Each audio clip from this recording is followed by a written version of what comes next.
সোজা চলে যাস। জাস্ট 2 মিনিট অপেক্ষা করেন, একটু পরে প্রমাণ হয়ে যাবে কার যোগ্যতা কতটুকু, কার যোগ্যতা বেশি আর কার যোগ্যতা কম। শোন, আমরা এখানে আছি, আমাদের গাড়িটাও এখানে আছে, আর ওইখানে আমাদের বাসাটা। যদি এখান থেকে কেউ যায় তাহলে তুই যাবি সোজা বস্তিতে। ওই যে দেখেন আমার গাড়ি।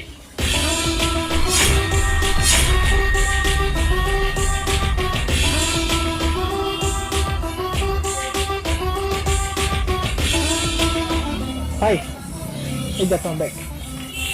এটা দাও।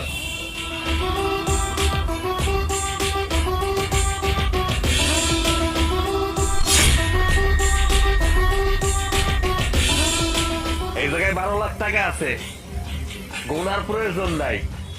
যদি একান্তই গুনতে হয় সারা রাত বসে গুনে নিয়েন। ভাই আসলে তো আপনার কাছে অনেক টাকা,